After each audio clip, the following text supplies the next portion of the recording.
Down on the taskbar, the last button on the right. Yeah, I have done that. Oh, good. Thank you. Yeah. Okay. So that's going. I guess this is beginning to be a comedy of errors, and I'm actually glad then that only Jenny's here because I wasn't aware that I was going to start tonight.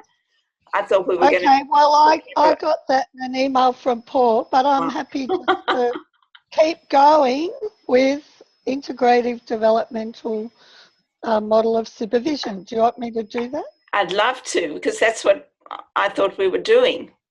I'm okay, happy. Well, no, let's just flow with it. I've got all these here to share, so let's just keep going. Okay. So Bernard and Goodyear are really good text on supervision. And what they say is a lot of models in supervision started off grounded in their theory, and that, so we've got psychodynamic models, humanistic, CBT, systemic, constructivists, and over time, the supervision field developed, and it was realised that there was a need for general models of supervision. And then two general classes developed, developmental models, which started off very simplistic and have got more complex, and process models. And actually one of my favourite writers is Ladney, and he's got a really good text on psychotherapy supervision. And so he's more of a process model. But I think the developmental model is very popular because it can be so easily adapted. Oh, it sounds like somebody's counting money. Can you hear that? I can hear something. It's not me. Anyway, don't worry. So, yeah, that's the kind of three groups. So tonight we're looking at developmental models. So they began in the 1980s, and they developed out of a recognition that a supervision model should transcend the therapeutic modality, so that there's a process of supervision that goes across the model. But those early models were too simplistic about the development of competence, and they postulated 4 stages from beginning to master, and it was very much an apprenticeship, journeyman, master model, which sounds very male even when I say it.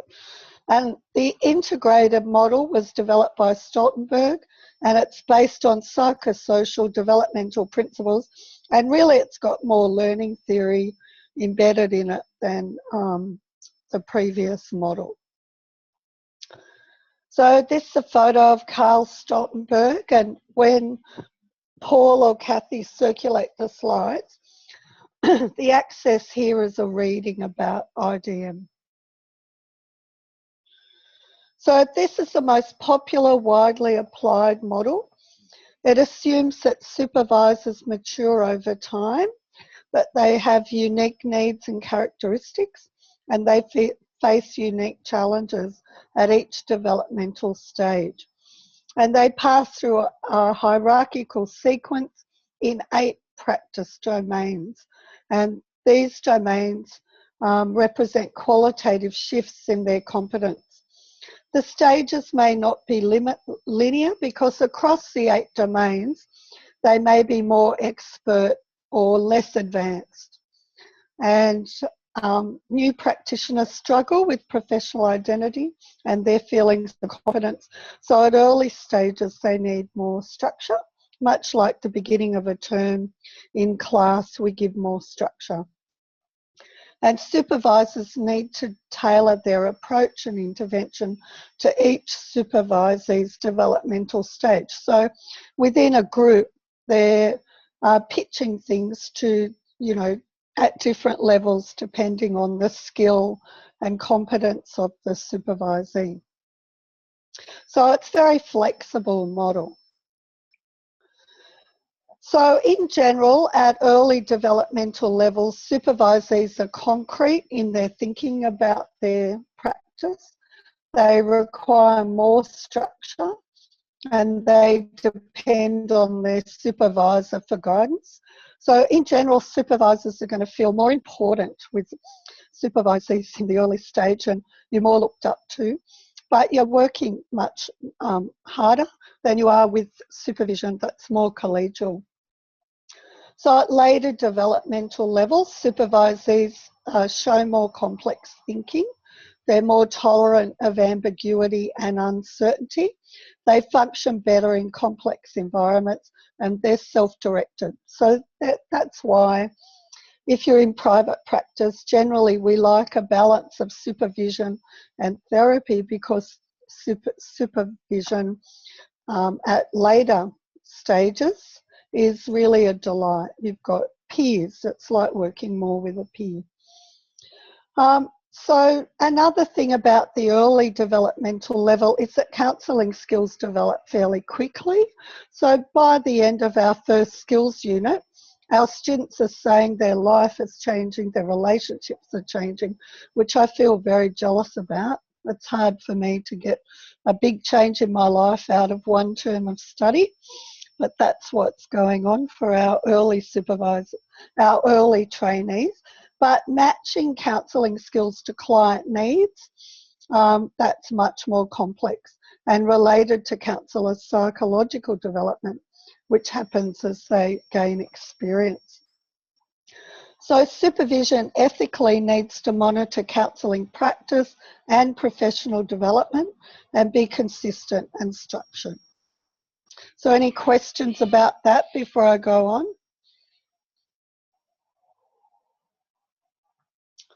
Oh, so I can't see what the top of that slide says. Let me go back up.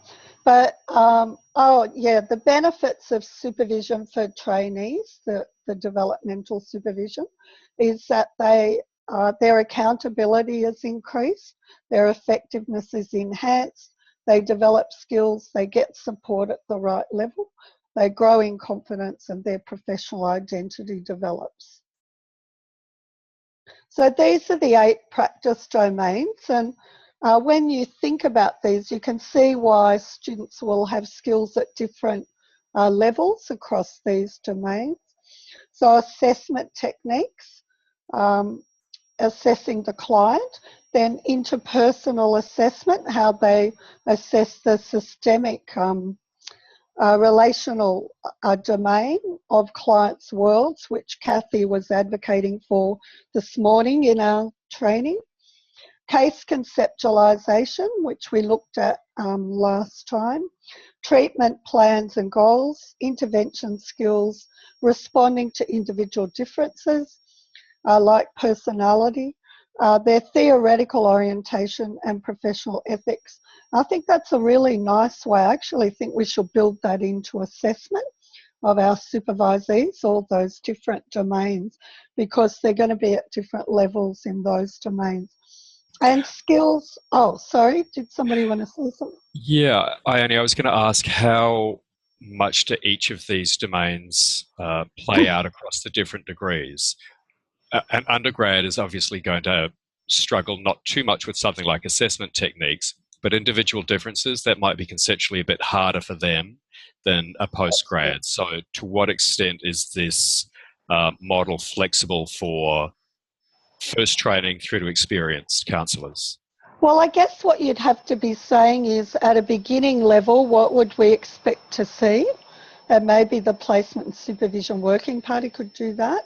And then at a later level, what would you be expecting to see? But yeah, you do want even beginning counsellors not to treat all people the same in terms of individual differences. So yeah, what would the competency be? And we can look more in depth at the Stollenberg model to, you know, look at the across the 3 levels that he talks about, what would it look like for each of these?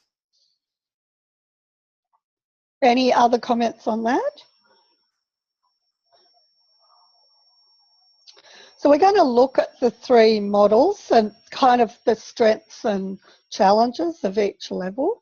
So beginning trainees, the great thing is they're really eager, they're highly motivated to improve, and they're very excited about becoming professional therapists.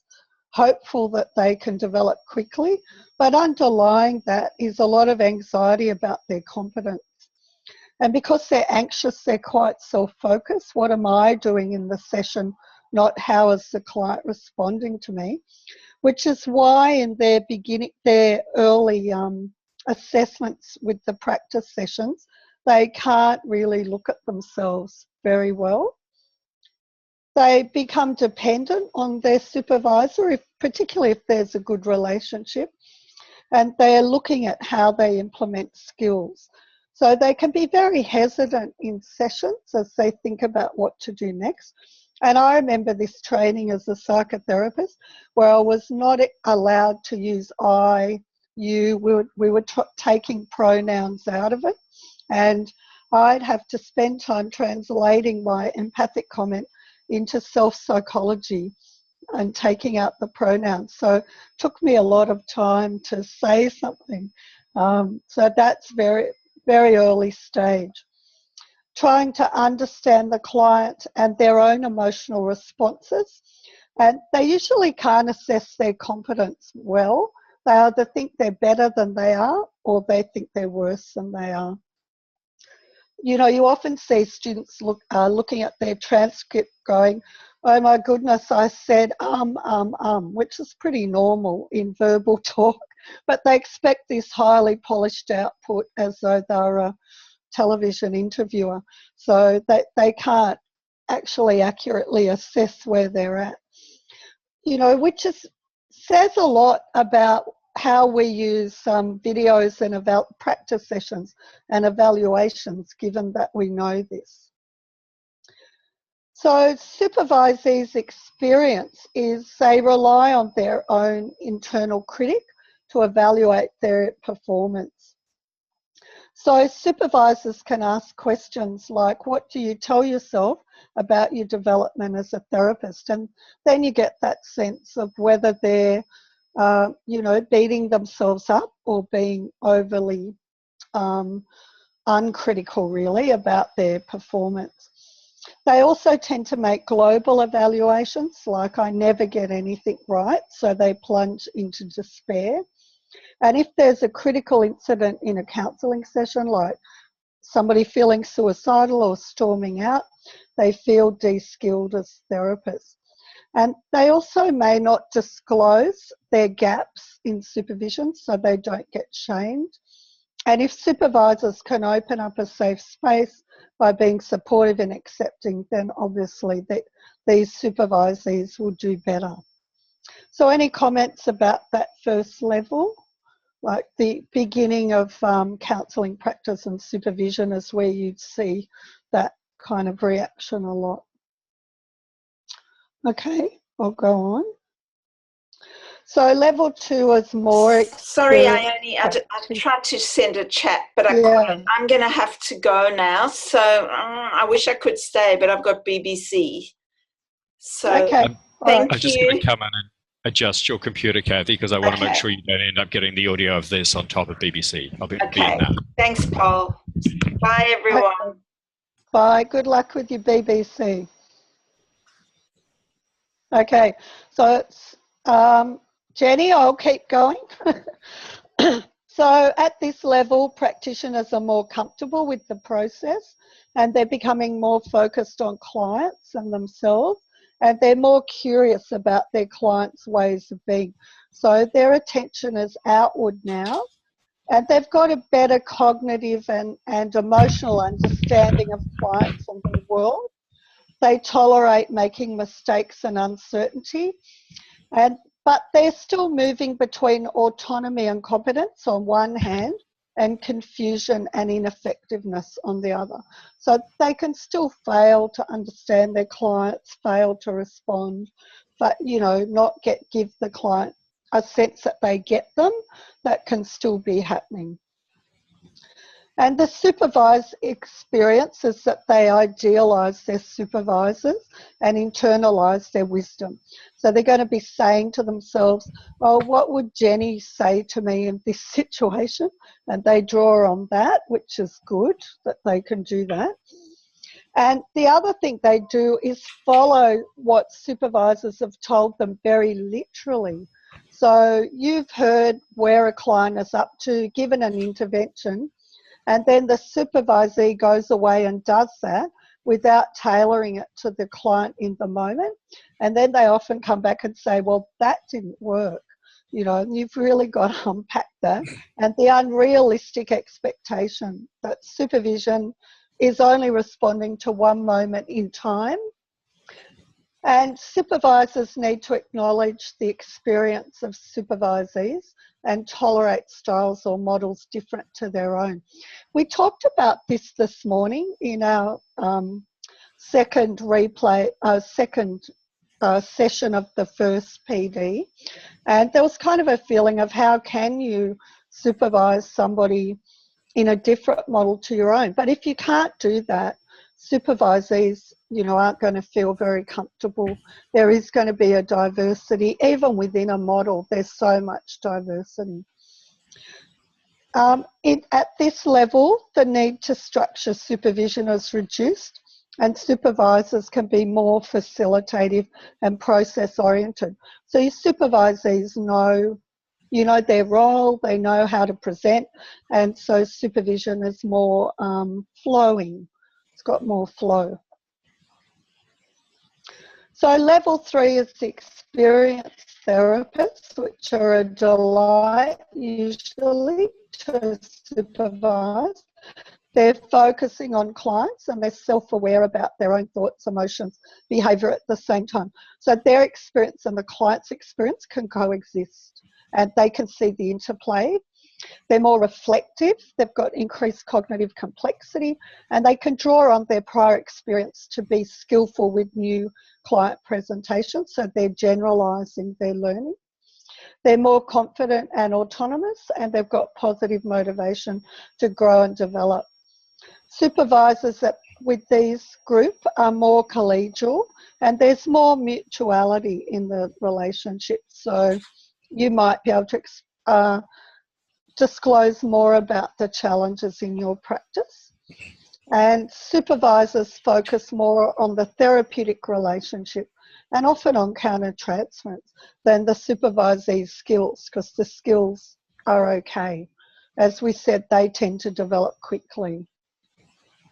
And this, yeah, how do these 3 levels play out in terms of undergrad, grad dip and masters? You'd assume that the masters would be past the first level already. Is a bachelor student going to get up to the 3rd level with 2 terms of supervision, or is that something they're going to be working towards for the next 5 years of their career? I think they're really going to be level 1 and 2, and that depends how much, counselling experience they get, how often they go into their placement. So if they go for the bare minimum, they might not get past level 1. But I should just say about the masters that we have the psych honours students in there, and they feel like they're at level 1. They say that they have little experience specifically in counselling, although they have to have 6 months helping experience to get into the masters. They are learning, but they've got so much knowledge, they do develop very quickly. So, is there any point giving this information to the students as part of their curriculum, saying that across the term you will be starting off at level 1, you may get to level 2, or you may stay at level 1? These are the things we're looking for. I think there is a lot. We'd have to rewrite this so it's pitched at students and written in experience near language, but I think there is a lot of good in telling them. If they've got an inflated view, they mightn't believe this information, but it probably is really worth building it into the supervision classroom. Can I add something in there, Ione? Is that sure, okay? Jenny. Yeah, sure. I usually do second supervision units, and fairly early on what I talk about is that model of unconscious incompetence, conscious incompetence, conscious competence, and unconscious competence. And that really helps my students to get to realize it actually opens them up to talk about why they're so anxious and Yeah. why they're thinking so much. And so we talk about the fact that they're at that second stage, and so the learning is often quite exciting, but also really quite overwhelming. And that Yeah. really is helpful for the majority of students I've taught, so they get a concept of, oh, but I'm actually not back there. So often they don't realise how much they've come forward, particularly in the second unit. They have come forward, and they're But they beginning feel to worse. be more aware. Yes, much worse. Yeah. So that's how I actually kind of cover this, but I cover it that way rather than level. Yeah, that's adult learning theory, and I think that's really compatible with the IDM says it does include a view of adult learning and an adult education approach, and that's what makes it different to a modality-based supervision. Yeah. Yep. Thanks. So their experience of supervision at this level is they're developing their own internal supervisors, so they can kind of coach themselves through. They can reflect and self-disclose without heightened anxiety, and that is given, dependent on a pretty positive supervision relationship.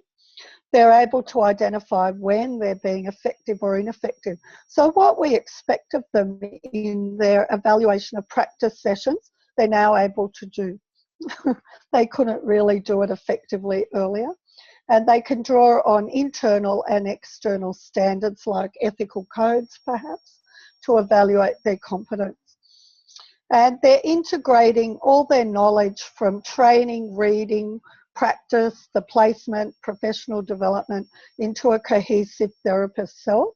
So this should be just starting to happen as they graduate and go out into the practice world.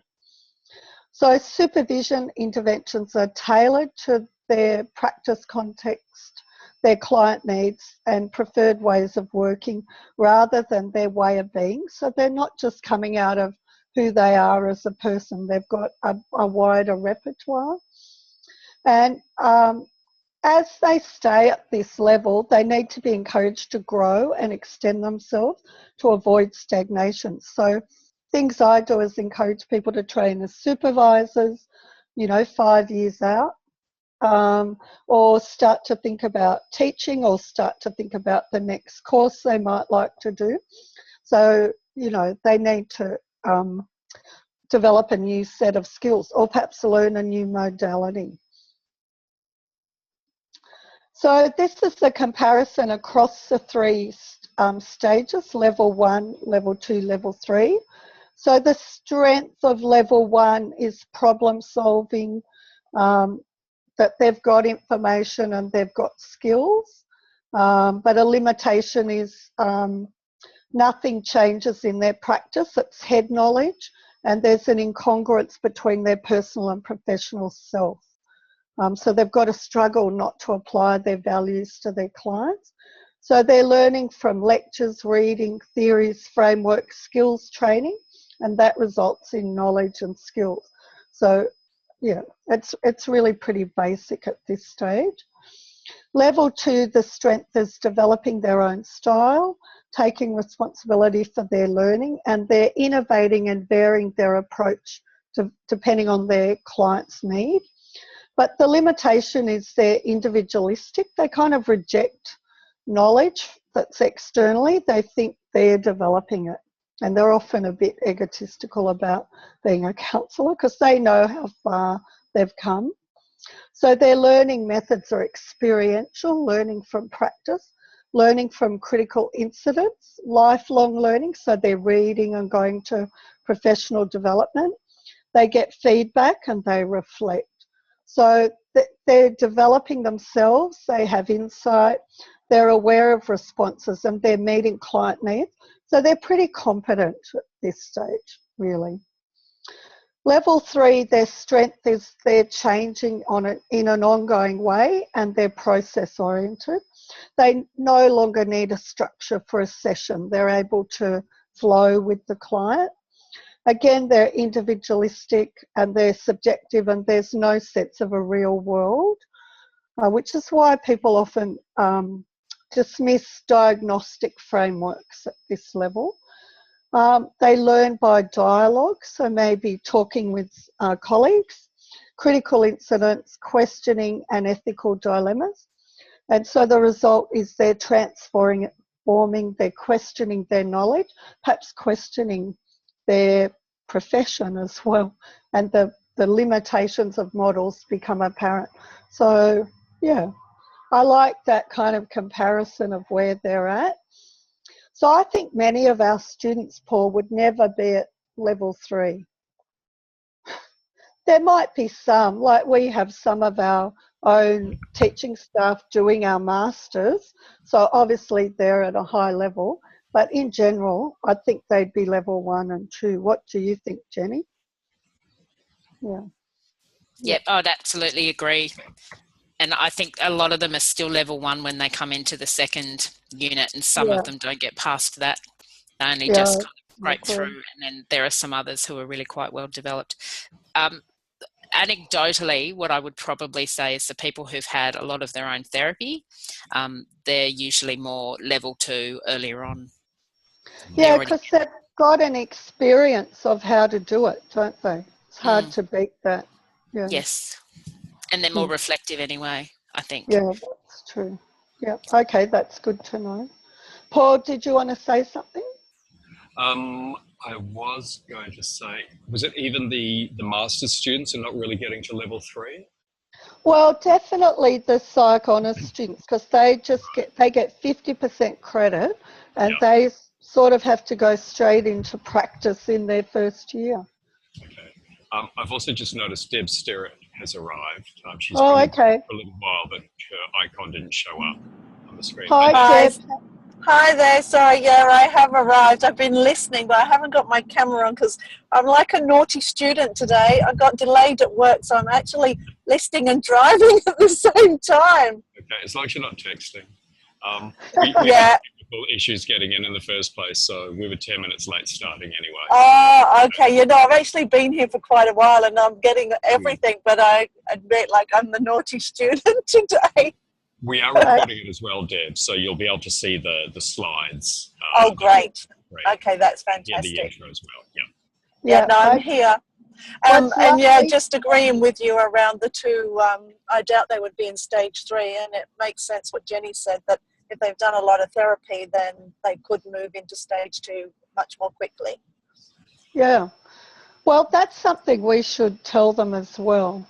Yeah, because that's really invitation to have more experience of their own therapy, which we are moving towards building into the masters as an elective, which will be really great to see how that goes. Okay, so I'm going to go through some supervisory interventions in this model. So it's very much supportive, so facilitative, communicating support and encouragement and normalising anxiety, focusing on skills development and practice. You might even do some practice in a session. You scaffold them in by dividing complex tasks into smaller steps. And that takes a very sophisticated teacher to do that. So you've got to think, how do I do it? What are the steps? And explain those steps. Like, for example, assessment, case conceptualising, planning the intervention. What steps would you go through? So, say planning the intervention, you might say, you know, what do you observe about how the client responds to you? What are the problems? What model might fit with the client's way of being and the client's presenting problems? So not expecting them to choose the model, you know, the first time that they present, helping them with that. And also prescriptive interventions, which are very useful in training supervision. So you provide specific input and direction, and you say, no, you can't see somebody that you're in a dual relationship with. You'll need to refer that person on. or, yes, I think you should notify, report that person to the child protection authorities because there's a risk. So, you're much more prescriptive than you would be with a, experienced counsellor. You also might tell them what the counsellor role is and what it isn't. So, no, you can't take the person out for dinner to thank them. They're examples where you've got inexperienced counsellors that you're saving them from themselves by letting them know that's not okay. And usually when you use that, you feel a bit worried. That comes out of a sense of, oh my goodness, this person's going to make a mistake if I reflect on when I do that. Then there's conceptual interventions where you link theory and research to practice. So you might talk about a model or a diagnosis or what the research says about working with particular client presentation. And you provide examples of complex concepts. So often drawing on your own practice, you might give an example of countertransference. My cord just dropped out. Let me plug it back in. And that's useful for all levels of development. And another skill is structuring supervision slightly above the developmental model. So, if they're currently at level 1, you might sometimes use level 2 interventions where you talk to them about the process with their therapy, or you get them to think about what's the perspective of the client on the counselling. And so you take them a little above where they are now and promote their psychological growth. So pitching a little above helps people grow up. If you're always down on the level they're at, they never have to stretch. And really, supervisees need to be coming out of supervision feeling a little stretched, like a good aerobic session, and feeling a bit anxious about going away and putting it into practice. So their motivation to change is high. You don't keep them comfortable all the time. They've got so much to learn and grow into. Also, confronting interventions. So when they're not focused on the client, they're too focused on themselves, or they're not very self-reflective. So, the blind spots where you're seeing a blind spot. So that might be needed at all levels. And an example from my practice with students a long time ago was somebody said, who was in private practice, oh, this is my afternoon client, so I never try very hard.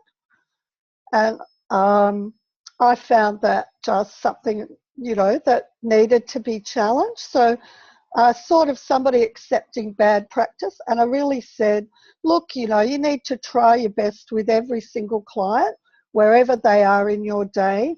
And if you're tired in the afternoon, then don't schedule clients in the afternoon. So, come on, do better. And so that was a confronting intervention. Also, where people don't have sufficient skills. And then there's catalytic interventions where you just have a fantastic supervision session and you expand somebody's awareness and insight, and they've really grown. And at that level, you present tasks as a whole rather than breaking them down, and that's more appropriate for level 2 and 3. So it's very skilled supervision. And it's a bit like a good therapy session. It's hard to say why it works, but it's probably based in empathy and your relationship with that supervisee. And you just have, go above and beyond. Jenny or Deb, can you think of an example of that in your own practice?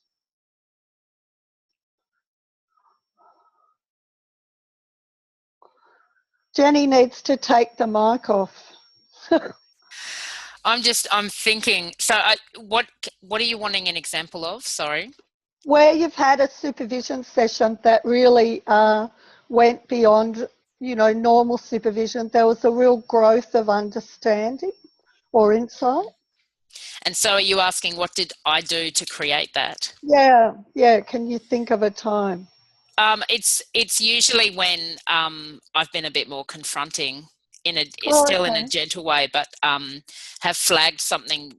It's just been a gap that they've missed, and usually helping someone get a new perspective, you can see the light bulb going on. Yeah, good. That's a good example. What about you, Deb? Can you think of a time? Not sure Deb's there. I'll just give you an example where I was teaching at ACU in the social work course, and I asked one of my supervisees to come in, and so we could do a supervision session in front of the class, which was a bit brave of me. And she really lacked empathy for the client. So I kind of asked her to kind of act out something around how she was feeling with the client. And she really got in touch with not having empathy and developed a lot more insight. And it was like a real light bulb moment, like you're saying, Jenny. And I've got the feeling still of what happened in the room, and that it was really good learning how we don't know, we don't know when we're blocking a client until we really reflect on it. Yeah. What do you do if you try something like that, which is fairly confrontational, I'd say, for you as well as for the supervisee? What happens if it's in a public arena and it crashes and burns? Yeah, well, that would be embarrassing. So it has to be based in empathy to do that. And I suppose I had a good working relationship with that person. So you kind of know what could possibly come up. Yeah, and I also think she just was very open and honest. And so it did work, and maybe even having a class there helped it work, because, there is more at stake. Who knows? But anyway, that was an effective thing to do. Yeah, and we talked about it afterwards and debriefed as well. Did you want to comment? Okay, I can come in and think of an example. Great. So I have a very safe and nurturing relationship with the supervisee. And when he was presenting his case, it appeared to me that his client was probably attracted to him. And so I asked that question and challenged him around what transference and countertransference might be at play. And then his own process evolved around him not believing that that could be possible, because he didn't think that he was attractive to anybody. Yeah. And working through that together, and then in the here and now in my relationship with him, and the possibility of what was playing out with his client, was really empathetic and connecting and challenging for him to, and I know that he then took some of that challenge into his subsequent sessions with his client. And it's real personal growth, as well as like understanding the professional role is separate from your own sense of self, Deb. I think that sounds like a leading edge in supervision. Yeah, that's right. There was a real personal growth for him around that too, and a challenge that he would take on for himself personally. Yeah, great, thanks. That's a really good example of something that could go very badly. Yeah. Dear. No, it sounds great. Like, that's high challenge. So I'm acknowledging your skill there. Very well done. Thank you. Yeah. So we do have a video, and so I'm just going to try and make this work with the library, just to show a supervisor working with a student.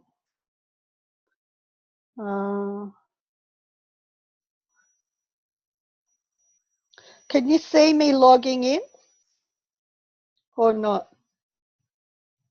We can see that you've clicked on here, but we can't see what's happening on behind the scenes. I think I have, screen sharing is paused, it's saying. Okay. You might have to turn the screen screen share off if it's going to come up on a new screen for the video. Yeah, I think that's what will happen.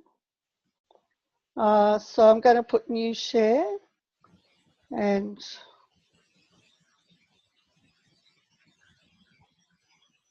Alexander Street.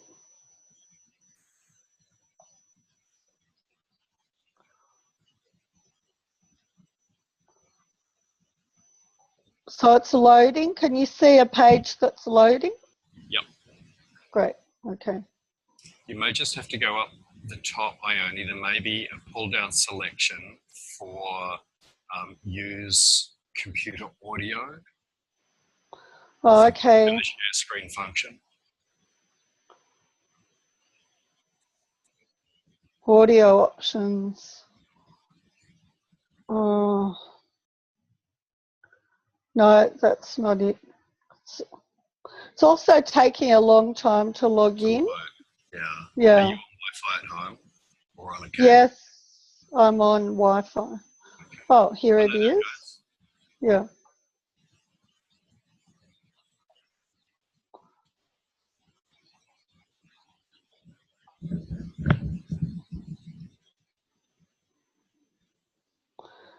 Okay, so you should be able to see the beginning. This video in the library, 5 approaches, and the first one is the developmental.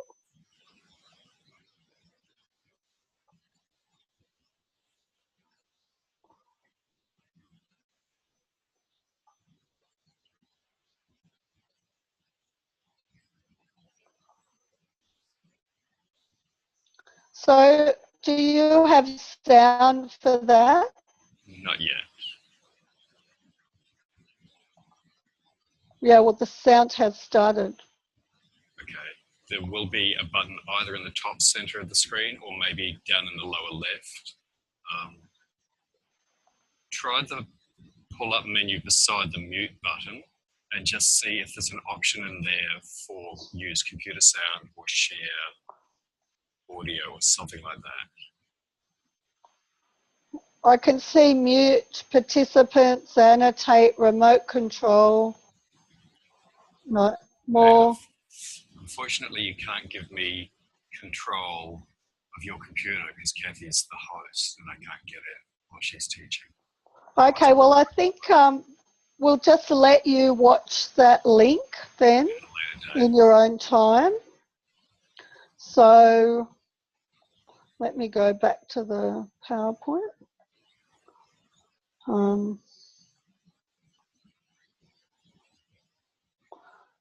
Resume share, or I'll put new share and go back to the PowerPoint. Okay, so can you see the PowerPoint again? Yes. Okay, all right. So go back to... Okay, so there is general support for the developmental model in terms of research. So it works to use different approaches with supervisees at varying levels of experience. And there's research in general that supervision increases therapist effectiveness and proficiency and enhances the client-therapist working alliance. And you know, I think I said last time that that was the big take-home message for me out of the review, is that the supervision you are doing in the room with students affects how effective they are with their clients, which, you know, I think that's huge, really. So the warmer and closer and more effective you are, the better the therapy our students are doing. But it's still a bit limited, so most of the evidence is based on self-report and can be explained using other models, and Holloway suggested a task mastery perspective, so just simply a learning trajectory rather than the supervision itself. And there's also critiques of the developmental model. Firstly, that because there can be different levels in each domain, then it's difficult to apply, that it's overly complex, and that their previous experience and experience outside of supervision, for example, in their placement and in their personal lives, is not taken into account in the developmental model.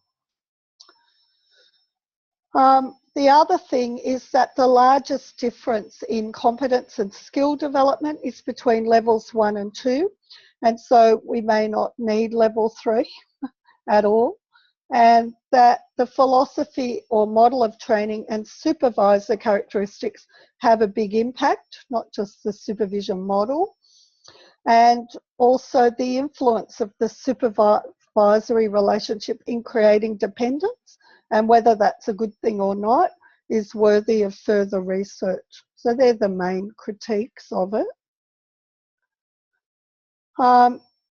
In terms of building strong supervisory working alliances, the supervisory relationship itself is paradoxical. It creates initial vulnerability and final independence. So that's a lovely quote.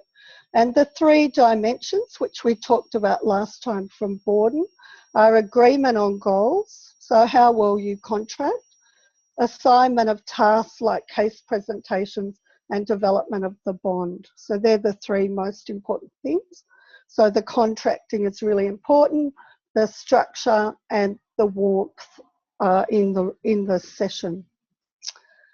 And these are the strategies to foster the alliance: have open conversations, model self-disclosure, encourage self-reflection, provide support, and build trust and understanding. So I think Deb got inside. Did you, Deb? You arrived? Good. So any questions before we go on to talk about group dynamics? Any questions or comments? One thing that surprised me, Ione, the fact that it's a developmental model, so it develops in line with the skill development of the students, and yet it's criticised for not taking into account the personal development of the students in the rest of their life. Yeah. Yeah, that's interesting. That should be quite easy to include, shouldn't it? I would have thought, yeah. Yeah. Yeah, that's Perhaps a good the point. feeling that it's not, they're not looking at any personal development that's happening within the relatively short period of the supervision. Yeah. So it's overvaluing professional development because it's a professional model. Yeah. I can imagine there's a huge amount of personal growth and development happening outside of the supervisees, counsellor life. I'd say there's a lot of bleed through into other positive aspects of their familial relationships and their relationship with work within and without of the counselling sector. Yeah, I just think if we think about our supervisees being at the end of a degree that kind of gone over years, if they studied part-time, then there's an enormous self-efficacy as they get to the end and they're doing okay. You know, so that creates change in their self-concept as well. And particularly if the placement is successful and affirming, I think they grow enormously at that stage. We should look at that much more, what's happening for them, I think. But I think it's a lovely stage. If they're ready to exit, that we've grown them up to that level. So it's a lovely achievement, yeah. Any comments? Because you really see that in the room, Deb and Jenny, how they grow over the 2 terms. I think the way that I work is very much from a developmental model, although I'm a generalist, so depending on who the student is, I might shift for different students, but I think very much developmentally. And I also talk to my clients about supervision being a model of a relationship, and how, so I'm quite purposeful that I reflect on what I do in supervision and why I do it when I'm doing something that is actually mirroring what I would do as a counsellor. And so I think my students find that quite useful as well to get that modelling. Yeah, that's interesting. What about you, Deb? What do you think is happening over the 2 terms?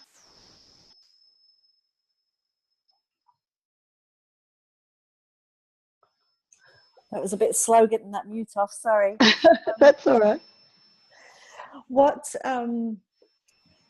generally has happened with me is that I've been watching the students in the Counselling Supervision 1, and not so many that go on to do Counselling and Supervision 2, although I've just started to change that now. So I suppose what I do notice in that early stage is that they still ask a lot of questions.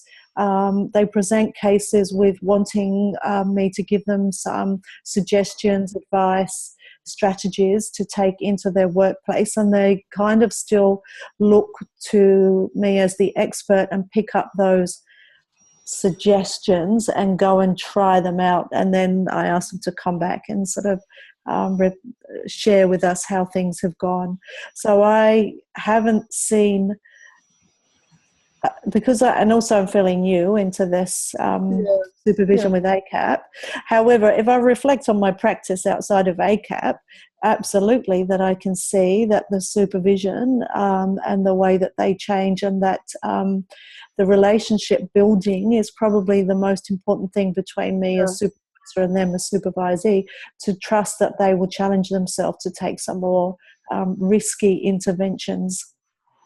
Yeah. And challenging builds the working alliance as well, like doing things that are challenging or presenting their challenging clients. So that's very important. Thanks.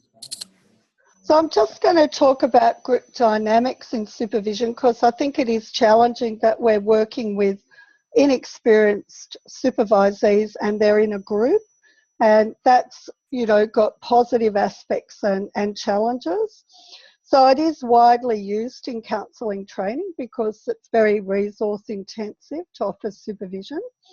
And the interactions and feedback with peers are very important. So fostering group cohesion is really an important aspect of our approach, and asking the group to give feedback. And so then there's vicarious learning, multiple and new perspectives, flexibility and growth. And however, the students who don't feel understood in supervision are more likely to use informal sources of support outside of supervision, and that's why group cohesion is really important. It's important to build safety and confidentiality in the group so that it's safe to disclose.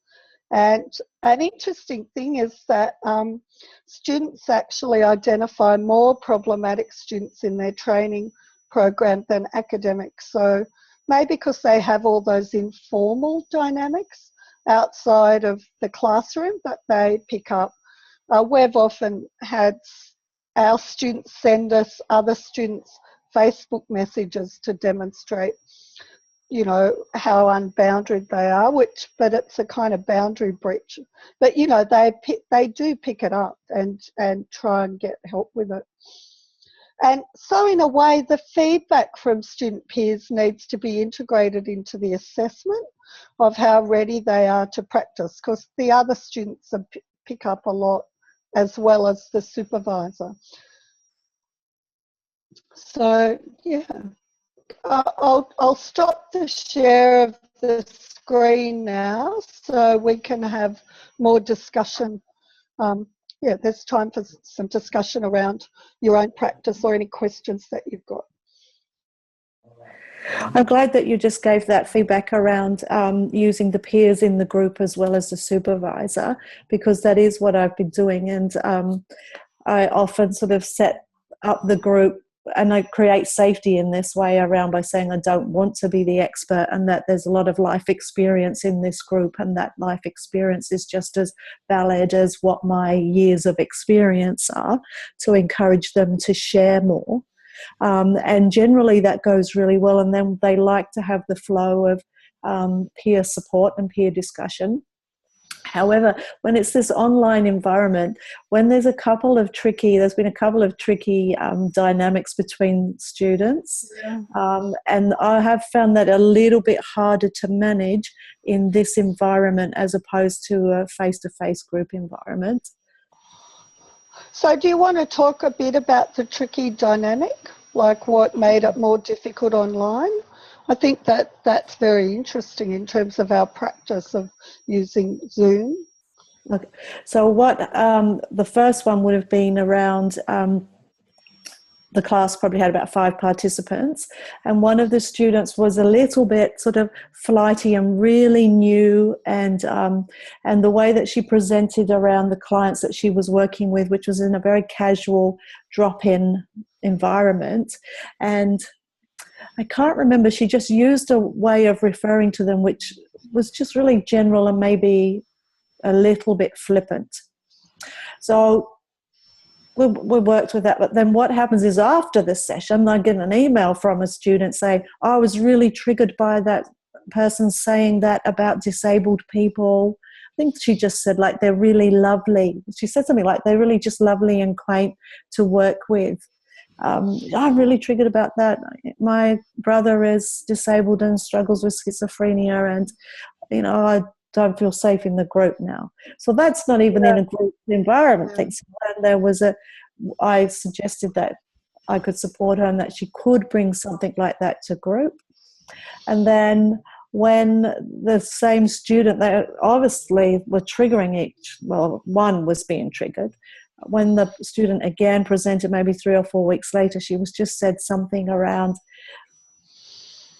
being friendly or something. She was a very smiley, and the other student says, I don't like the way that you're referring to the clients. And so then that student falls into tears, and the other student feels shame and guilt because she's dropped that other student into tears. And so it was a case of having to manage it on a screen. Yeah, that's difficult, isn't it? So do you set up group agreements at the beginning with the supervisees? Yeah. Yeah. So is that something you can refer back to for managing dynamics like that? Yeah. I mean, it did settle, and I wasn't too nervous about managing it, but just setting up reminding the agreements around the advice giving and how we actually give feedback. Yeah. And from what I've read about presenting here in this space, that the feedback is generally positive from peers and not, I wouldn't call it negative, but generally it's more positive and more supportive, the feedback from the peers. Yeah. And they know that. Yeah, they do. I do refer back to that. In the first session, we also talked about giving people in the group different aspects to look for and comment on, and that can help structure a group too. Yeah, I remember that. I really liked the idea of doing that, giving them each something to be looking for in the case presentation. Yeah, it keeps their brain in gear, I think, in a different way. Yeah. Then there was the other... Go on, Paul, sorry. Go ahead, I'll ask the question after you finish your point. The other situation was where one of the students was presenting something about adoption, and another student pops in and says, oh, well, I have to ask you to be mindful here because I'm going through the adoption process now. Right, yeah. So it's very their material is triggering each other. Yeah. And, go on, Paul. Is there a sense that would play out differently in a classroom where you're sitting around from each other rather than when it's mediated through a screen? We do try and create an equivalent experience for on-campus and online supervision, but obviously there are differences. And is this an example in which you would feel a different sense of connection in the room where they're all looking at a full body rather than a head and shoulders? I imagine that they wouldn't just have heard the voice that came in quite strongly, that they would have seen a bit of body language and maybe a little bit of vulnerability in the student's face, and instead of feeling completely shut down by her, which is what the other student did, and then felt unsafe about what he was and wasn't allowed to present in his case, he may have had a little bit more empathy and understanding for the other student that had been triggered. Yeah, these are quite complex situations, really, where countertransference is getting acted out between the supervision group members. And yeah, so there's vulnerability. Yeah. I guess that'd be interesting to talk about in terms, well, what if a client brought up an issue about adoption right now? How would you be managing that? So take it back into the professional context. Yeah. Yeah, that's very helpful. Thank you, Ione. Yeah, that would have been good. Yeah. Well, it's hard to know how to respond. I guess I'm just trying to think, oh, what would I do with that? Very challenging. I just have to go and shut my screen door because mozzies are getting in. Sorry. Is this how people normally have it set up, where it is a relatively tight shot? I mean, I think ideally people should be sitting so that you can see the whole body to get body language. But then when you're looking at a relatively small tile on screen, you're missing the visual expression. Yeah, true.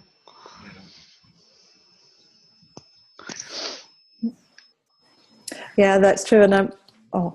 And I must admit, with that student that said, "Whoa, stop," she used to log in every week on her phone, so it was just really, really small, and that wasn't helpful that she was doing that. She was a very tricky student, I'd have to say. Maybe we should say no to phones. It's got to be like I could have logged in tonight on my iPad, but it would have been a much smaller experience than a relatively big screen to look at. So maybe we need to say to people, you need to do this on desktop to get a proper And we do say they have to have a computer to study with us. So I actually think that's a reasonable requirement. Yeah. Because otherwise it's just almost audio, mainly audio. Yeah. Okay, these are good points. Deb, have you got, not Deb, sorry, Jenny, have you got any thoughts on, do you supervise online or on campus? Yes, I'm online. So some of my issues are similar to what Deb's been talking about. I generally, when I run, so in my own practice, I have some groups that I give supervision to, and there's a lot more process stuff that there's almost a bit of group counselling that goes on, far more work on the group dynamics. I find that much harder online, much harder. And I've had a number of experiences with students who really struggle with staying out of advice giving. And I've found, and so one of the rules I say is you need to talk from the first person. So you talk about your experience, you talk about what's going on for you, and I really make students stick to that. I'll correct them, in fact, to enforce that. But I've still had a number of students who are very clever at still, when they give feedback, describing something that I almost wonder whether they're not describing from the first person. They're still using first person language, but they're actually tailoring what they're saying to be giving advice. Yeah. And so it's happened enough that I've reduced the amount that I encourage people to give feedback. So the way that I tend to do feedback is from what we've talked about, is there something coming up for you? So it's not actually about the students giving the student who presented any feedback, because I've even found that sometimes the group dynamics, there's someone who gets like a click forms and someone's left out, and so if they have feedback, people might do I really liked the way you presented, or I think you're doing a really good job, and then only saying that to a few people in the group and not other people. So I've pulled up on most of that feedback is about what comes up for you, what questions you have with you and your clients following that case presentation. So it's really not about that case presentation, or do you have any questions about what we discussed in reference to the way you work? And that tightens it.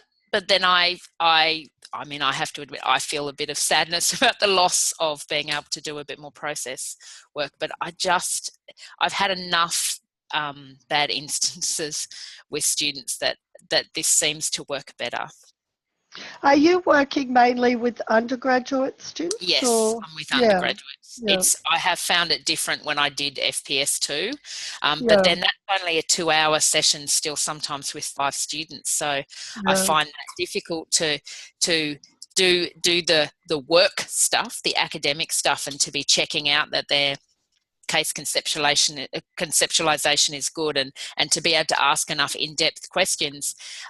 Again, I end up staying away from too much of the process because I just don't think there's enough time. Okay, well, that's really good feedback for us around how supervision works in the group. Yeah. So I guess, you know, we probably need to do a bit more development around, you know, processes you can use to build group cohesion in future training. And definitely how to supervise a group came up this morning when people are running groups, and amending some of the marking rubrics to mirror that people either work, you know, with individuals or groups, and we need to be more inclusive. So I think the feedback's really useful for us around, you know, quality improvements to how we assess these units. Any thoughts, Paul? I'm just sort of listening to everything that's going on, and you know, this is giving us good ideas as to what's happening. I think one of the challenges is for FPS1, CPS1, there are only 6 sessions rather than 12, and to try and get that group process and group dynamic bedded down, you basically lose the whole first session anyway. And that's par for the course for a lot of lectures. It's about setting the scene for what's coming up for the whole term. It's about assessment discussions. So I think, do we need to structure the first session completely so that it's about that, getting the forming and storming happening within that first group, so that by the time they start to present their case presentations the next week, that group dynamic is really gelled? Because otherwise I think it takes 2 to 3 sessions for groups to actually get past the storming process. Yeah, not that all groups necessarily storm, though many do. But yeah, yeah, I agree that more attention to the process at the beginning and forming the group can be really helpful. Yeah. And it talks to what you were saying earlier on about how early in the supervisory relationship students do need more structure. So maybe we need to acknowledge that and let the students know this first week will be about finding the framework that we're going to be able to work on together, and letting them know to what extent they do give feedback. Deb was talking before about the fact that we've relied very much on, you know, positive, encouraging feedback, whereas this morning in the supervision PD with Ione, we were talking about making it more active for the students to participate by giving them specific tasks to focus on around another student's presentation, and then to give constructive feedback on that, rather than just, I love the way you do that, I think you're such an empathic person. I've always felt that was a little bit too, not patronising, but just not really engaging in a meaningful way. It's very non-specific feedback, isn't it? Yeah. You're a good supervisor because I like your hair this week. It doesn't really seem to be any deeper than that. Having said that, we also don't want to get into the point where we have supervisees on week 3 trying to supervise their peers. Yeah. It is more like you said, Jenny, coming from how that's resonating, more like a narrative therapy approach with the outsider witness. I think that's quite a good model for what we want them to be doing in supervision. I guess I think online what I've noticed is students don't want to spend time warming up. They just want to go straight into it. And I think, Jenny, your experience is totally about that they're time poor, that's why they're choosing online, so let's just do it. And, you know, it is much more challenging for group process than how to do that. One thing sorry to Yeah. interrupt. Just one thing that I have noticed is I put in with my students that I ask them to reflect on supervision unmentionables. So this is just a little thing I've added in, and it's nothing that they ever need to talk to me about. But what I ask them to reflect on is, what is it that they're not talking about in supervision, Yeah, and why it's are they good. choosing not to talk about it? And I state explicitly that what I would like is, over the term, they're beginning to talk about some of the things that at the beginning of term they weren't prepared to talk about, or talk in a bit more depth. And I've said to them, if that isn't changing, I'd like you to make contact with me. So then, and usually I also say, could you reflect on that in your Mahara journal that you send me? So that I get some feedback that way, and that means that I can manage some of that stuff, and also the students will then indicate to me if there's group dynamics that are not working for them. So that has helped. That having the Mahara journal entries has helped for that. Great. And it's also, I'm being very clear to students that I want them to talk about the difficult stuff. I frame this at the beginning that this is not like education where you come in and you give all the right answers. Supervision's actually almost the opposite, that you talk about what am I struggling with and what do I don't get, and what's going on for me and what's going on for my client. And so for a lot of students, that concept is very strange for them. I then get very grateful when there's a student who gets it and they model it to a few other people, and I'm able to then reflect on that with them, and the other students then can get, oh, that's what I'm meant to do. Yeah, that's great. I'm always grateful for that student that goes Great. first. So it is really a hard and complex, learning experience for students. I think that's what I'm picking up from what you and Deb are saying. And yeah, that. How do you find the supervision with Kathy? Does that provide a space to reflect on those difficult students, or how to set up more cohesion online?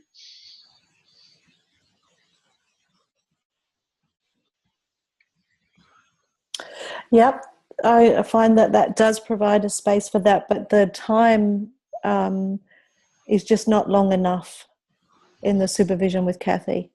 Right.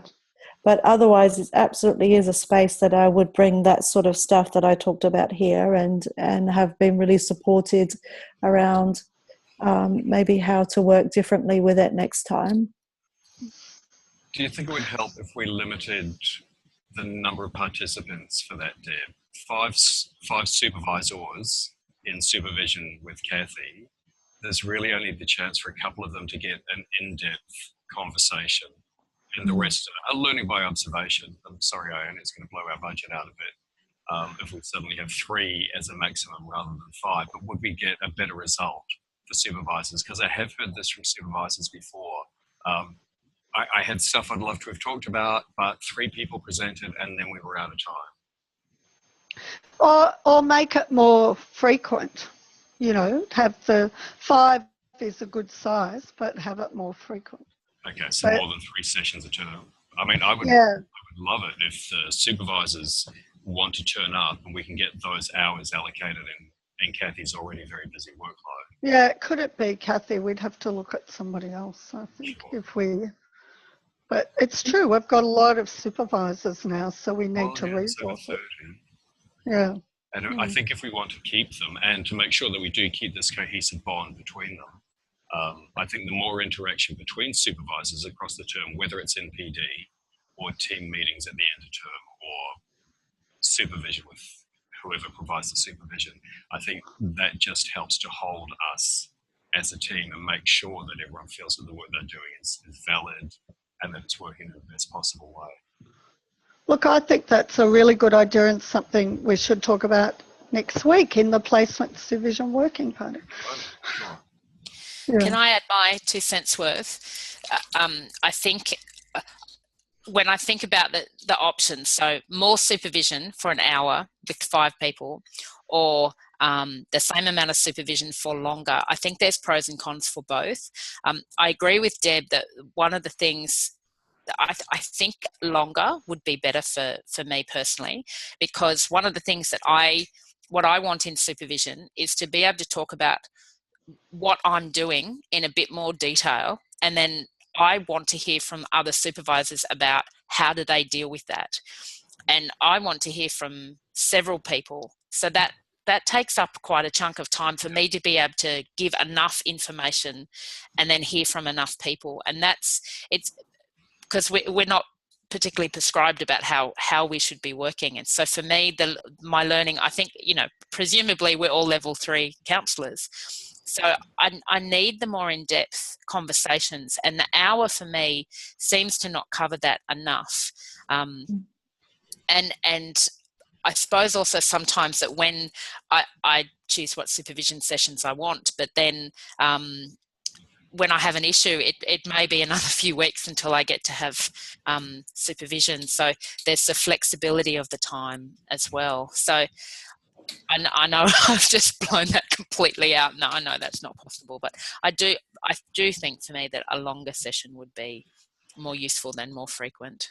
Would it be easier for you to have the time scheduling of a longer session rather than multiple shorter sessions? And I'm thinking about practicalities for people working around their very busy calendars. I guess Jenny's just saying what will work for her. Yes, it's just, I know it's completely, that's my feeling. And this is the way I work in my own personal supervision as well. I need longer time. I talk too much probably. Thanks. Yeah, I know. I've been on the phone with you. That was a joke. It was. Everybody. I love talking on the phone with Jenny. I get some of my best ideas for how to structure these units with her. She's been a font of knowledge for 2 years for me. Look, I'm really excited about the idea of having longer sessions if that's what's going to be beneficial to supervisors. And I think Dennis would be supportive of it, because obviously it's going to have a budgetary implication, but I don't think it's huge. The other option, I know there's now the Bold Lounge, but what would also be useful for me is that if we can have that we are a team and we can have something online that we can chuck up a question on there and see who responds. And that would then mean that in the shorter period of time, I would probably get some more answers or some more suggestions. Okay, sure. That's a good idea. I would quite appreciate that. Yeah. Okay, that's very possible. Yeah.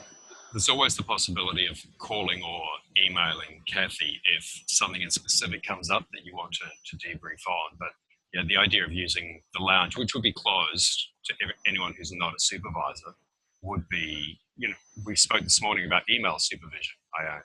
So the fact that supervision can be done as a text-based interaction. Yeah, and it encourages more reflection, actually, because to write, you're going into your brain. So, you process more. So, yeah, that is going to be a very effective form. I think you could have a section of the Bold Lounge, but you probably can't shut it off completely. But it's all right, because, people just know to ask their question without revealing the name of the student or something. Yeah. Okay, all right. Well, we've come to the end. So thank you very much for logging in. It's been a wonderful discussion. And we've got one more of these to run. And then I guess we'd look at the Placement Supervision Working Party. We'll look at what they can run in future. And definitely supervising people running groups came up, and more about running group, the skills for running a group, and particularly online. I think they're topics we'll take away and have a think about. Yeah.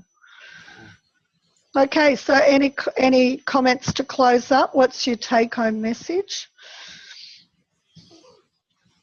I feel good because I had forgotten I was using developmental models, so that was quite useful to be able to conceptualize what I'm doing. And I've got a few ideas of things I can do differently, which I always love to have new ideas. So I've written quite a lot of notes. Thanks, Ione. I've really enjoyed it.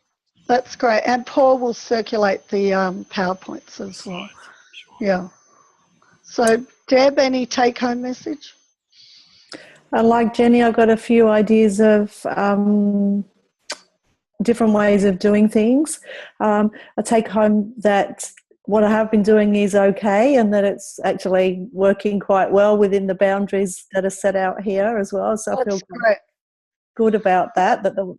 And I've already, I mean, from what we did in the last week when we met, and the case presentation, so I've got a few tools now that I'll start to implement a little bit more regularly. So I've got some structure around group supervision.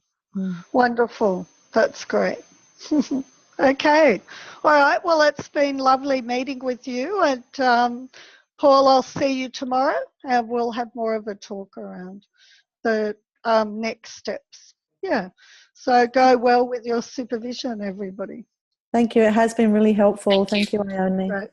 Okay. Bye-bye. Bye-bye.